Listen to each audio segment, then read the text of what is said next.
Rand Paul took a sledgehammer to the forever war neocons in DC.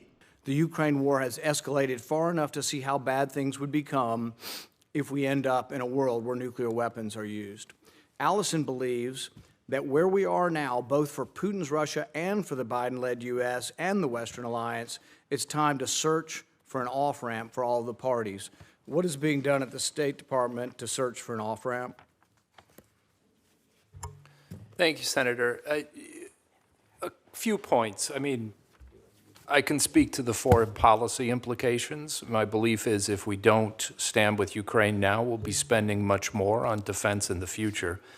And much of this supplemental goes to reinvest in the United States. So far from rot and ruin, we're actually shoring up the foundations in our energy sector, as Assistant Secretary Pyatt. So your argument is that war and funding war around the world is good for our armaments industry? I'm saying this supplemental is good for our economy. For the armaments industry. So really, it's a justification of war. To me, that's sort of reprehensible. The idea that, and this is coming from my side as well, oh, glory be, the war is really not that bad. Broken windows are not that bad because we pay people to fix them. Broken countries are not so bad because, hey, look, the armaments industry is going to get billions of dollars out of this. I think that's a terrible argument. I wish y'all would say maybe there's go back to your freedom argument or something. But the idea that you're going to enrich the armaments manufacturers, I think is reprehensible. Well, Senator, I'm not making the argument war is good. I'm making the argument in this case war is necessary. And that we can make a little profit on the side. It's not so bad since the armaments guys will make a lot of profit on this, right? No, Senator, I think you're proposing a kind of false choice that I either have to say that or say nothing.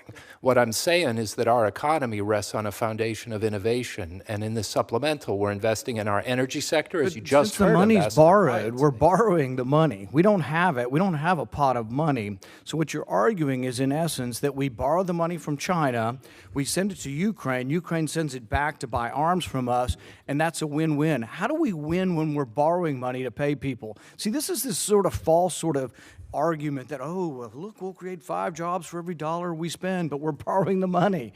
It doesn't make any sense. It's coming from somewhere where it would be in a productive use to where it's into the use of basically fomenting a war and continuing a war. No, that's not the choice in front of us, Senator, and I'm sorry that you feel that that's the way you want to frame it. The choice in front of us is, do we invest in the capacities that allow this war to be won? Those include capacities in energy, in defense, in IT. In the original question, let's get away from funding the armaments people. I'm not for that. But the original question is, what are you doing to develop an off-ramp?